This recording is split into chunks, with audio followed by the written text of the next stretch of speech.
This is a Librivox.org recording by Ashwin Jain. This recording is in the public domain. Thus Spake Zarathustra by Friedrich Nietzsche. Translated by Thomas Common. Part 4, Chapter 70. Noontide. And Zarathustra ran and ran, but he found no one else, and was alone and ever found himself again. He enjoyed and quaffed his solitude, and thought of good things for hours. About the hour of noontide, however, when the sun stood exactly over Zarathustra's head, he passed an old, bent and gnarled tree, which was encircled round by ardent love of a vine, and hidden from itself.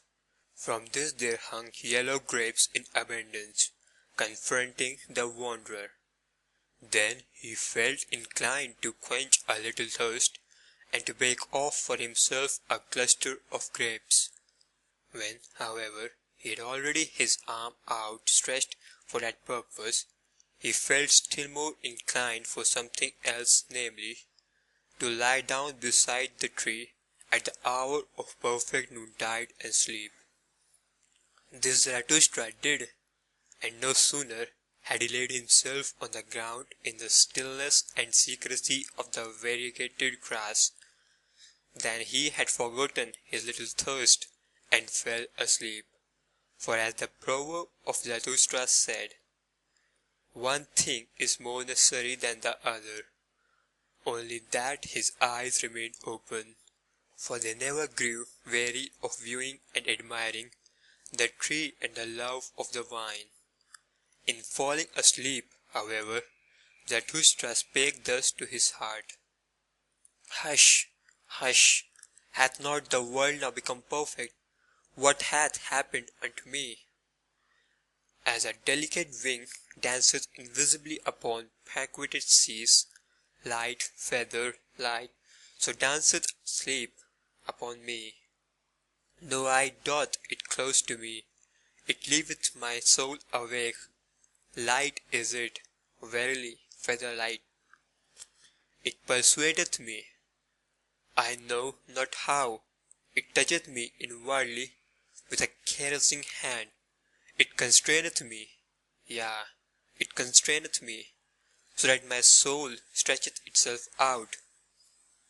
How long and weary it becometh, my strange soul, hath a seventh-day evening come to it precisely at noontide?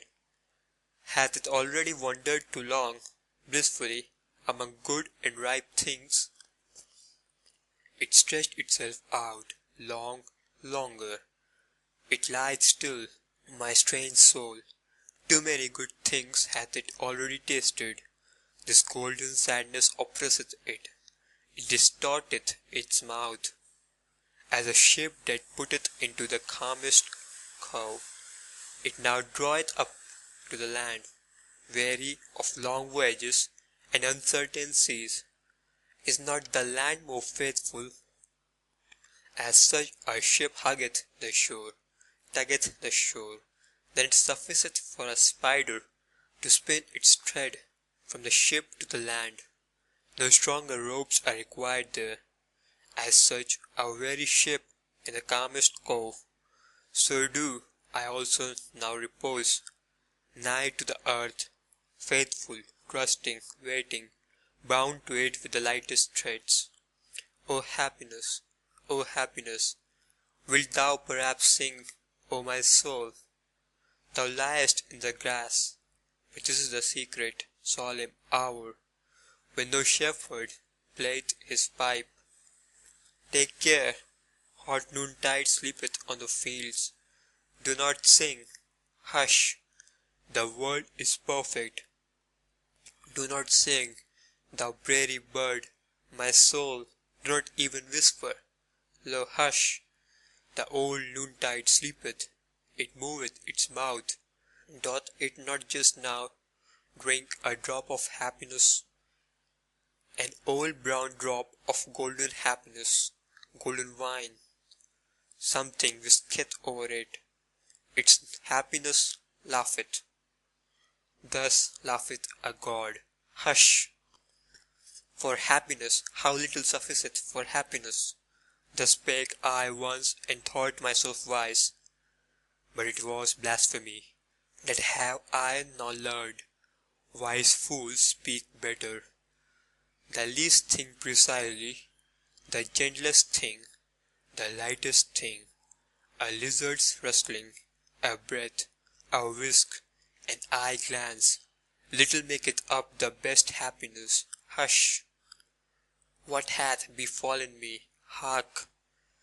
Hath time flown away? Do I not fall? Have I not fallen, hark, into the well of eternity? What happeneth to me? Hush!